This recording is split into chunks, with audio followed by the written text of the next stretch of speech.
Students, आज हम लोग जो है कक्षा 9 में सब्जेक्ट फिजिक्स में आज का जो हमने विषय लिया है चाल तथा वेग में अंतर और त्वरण और मंदन। ठीक है, इसके बारे में जानकारी आप लोगों को देंगे। इससे पहले अगर आप लोगों ने चैनल को सब्सक्राइब नहीं किया तो सब्सक्राइब करें और लाइक का बटन इधर होगा। ठीक है, इधर जाएंगे, आप स्क्रीन में अगर देख रहे हैं तो इधर लाइक का बटन जरूर दबाएँ। ठीक, चलिए चालू करते हैं।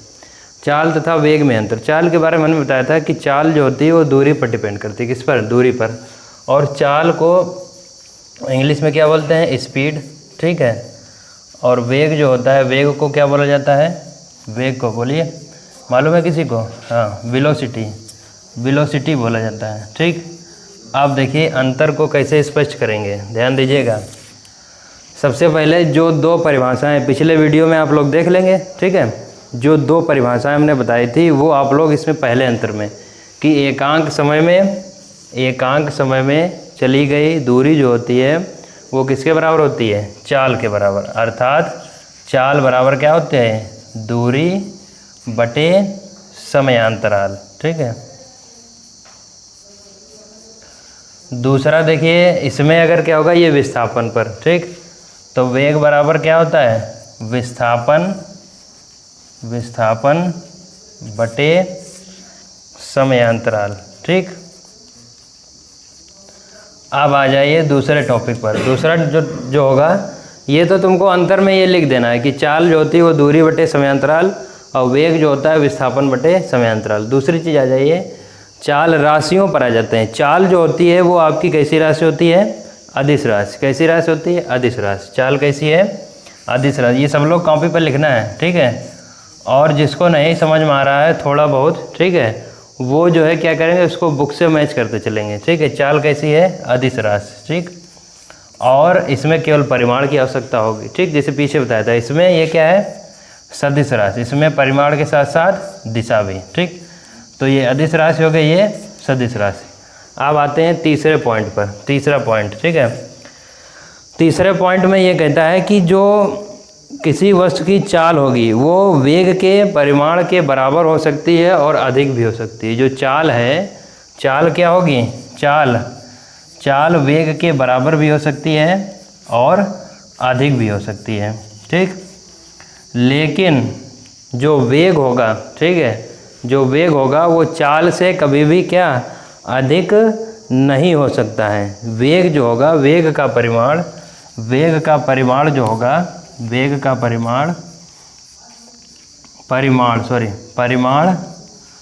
चाल से अधिक नहीं हो सकता है। ठीक है, नहीं हो सकता है।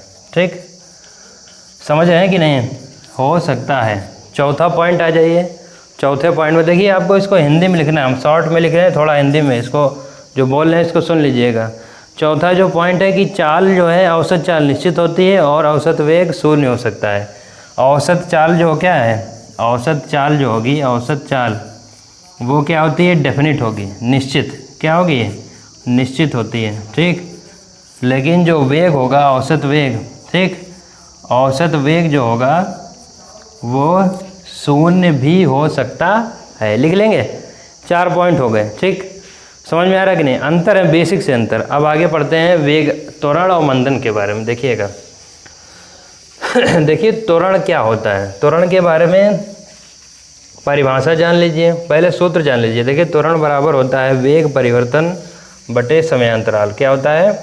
वेग परिवर्तन बटे समयांतराल। ठीक, और परिभाषा कैसे निकालेंगे ये भी समझ लीजिए। ठीक, अगर सूत्र याद है तो परिभाषा याद हो जाएगी।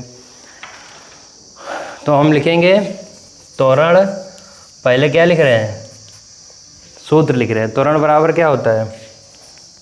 वेग परिवर्तन या वेग में परिवर्तन। ठीक, कुछ भी लिख लीजिए।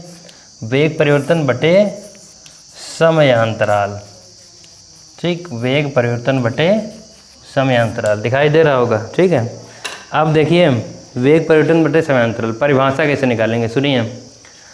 किसी वस्तु में वेग परिवर्तन की जो दर होती है वो उस वस्तु का क्या कहलाता है? त्वरण कहलाता है। ठीक है, या दूसरे तरीके से अगर लिखना चाहें, हम दो डेफिनेशन बताए दे रहे हैं कि एकांक समयांतराल जो यदि किसी वस्तु में एकांक समयांतराल में जितना वेग परिवर्तन होगा वो उसके त्वरण के बराबर होता है।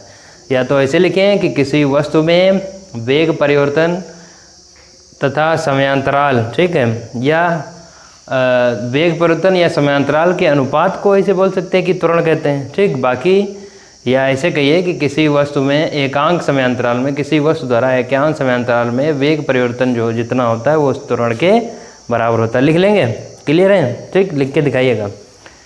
अब देखिए वेग परिवर्तन क्या होता है, वेग परिवर्तन कैसे होता है। वेग परिवर्तन के बारे में थोड़ा सा बता दें। जैसे मान लो कि यहाँ पर कोई वस्तु है, ठीक, और यहाँ चलना चालू किया और यहाँ पर ख़त्म हो गया, ठीक।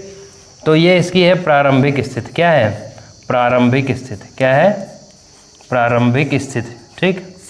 और ये जो है क्या है? अंतिम स्थिति, ठीक। ये क्या है? अंतिम स्थिति।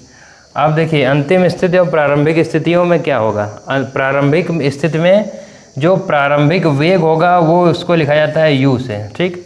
अंतिम वेग जो होता है वो किससे लिखा जाता है? v से, ठीक। और अगर वेग परिवर्तन निकाला जाए यहाँ से, ठीक, तो वेग परिवर्तन होगा v माइनस का u, ठीक। समझ रहे हो कि नहीं? वेग परिवर्तन क्या होगा? अंतिम जो होगा वेग और प्रारंभिक वेग उसके माइनस में। ये इसलिए बता रहे क्योंकि यहाँ आया है, ठीक। और बटे में क्या हो गया? समयांतराल। यहाँ लिख दिया डेल्टा टी। तो a बराबर लिख सकते हैं कि v माइनस यू अपॉन में डेल्टा टी, ठीक।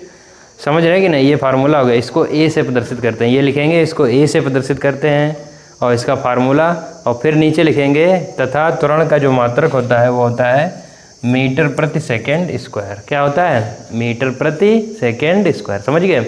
एक बार और बता दे रहे हैं, देखो कि त्वरण क्या होता है कि अगर किसी वस्तु में जो वेग परिवर्तन की दर होती है, ठीक है, वो उसके जो है किसके? त्वरण के बराबर होगी। या यूँ कहें वेग परिवर्तन और समयांतराल के जो अनुपात होता है वो त्वरण के बराबर होता है। या यूँ कहें कि एकांक समयांतराल में किसी वस्तु का जो वेग परिवर्तन होता है वो त्वरण के बराबर होता है। अतः ए बराबर, इसको ए से प्रदर्शित करते हैं, ठीक। इसका मात्रक मीटर प्रति सेकेंड स्क्वायर होता है, ठीक। समझ गए कि नहीं? अब देखिए मंदन क्या होता है। त्वरण और मंदन में अंतर बताए दे रहे हैं, सुन लीजिएगा। देखो त्वरण में क्या होता है, जैसे कोई वस्तु चली, ठीक, तो वो धीरे धीरे क्या होता है, जब उसका वेग बढ़ेगा, ठीक है, जब समय के साथ में उसका क्या होगा? वेग बढ़ेगा, तो वो त्वरित होगी, अर्थात जो है वो त्वरण को निरूपित करेगा। और उस स्थिति में त्वरण जो होगा वो धनात्मक होता है जब वेग बढ़ रहा है। दूसरी कंडीशन मंदन में क्या होता है? मंदन में ये होता है कि जब त्वरण जो है, जो वेग जो है किसी भी वस्तु का, ठीक है, जैसे कोई गाड़ी चल रही है तो गाड़ी का वेग क्या होगा? जैसे ब्रेक लगा दी गई तो ब्रेक से क्या होगा? धीरे धीरे धीरे धीरे रुक गई, एकदम से नहीं, धीरे धीरे रुकेगी। तो मंदन जो होता है उसमें जो है ये त्वरण ही होता है, लेकिन ये धनात्मक होगा। और मंदन में जो त्वरण होता है वो हमेशा क्या होता है? मंदन में त्वरण हमेशा क्या होगा? ऋणात्मक होता है। इसी को मंदन कहा जाता है। समझिए कि नहीं? तो आपको कॉपी पर क्या लिखना है? चाल तथा वेग में अंतर और त्वरण और मंदन की परिभाषा। बाकी का जो भी वीडियोस होंगे, ठीक है, वो आगे आप लोगों को आते रहेंगे। लेकिन एक चीज़ ये याद कर लीजिए कि आपको सारा होमवर्क करना है, ठीक। जो यहाँ बताया वो आपको जो है होमवर्क करना है, उसको जो है सेंड करना है ग्रुप पे, ठीक है। क्लियर है? Thank you.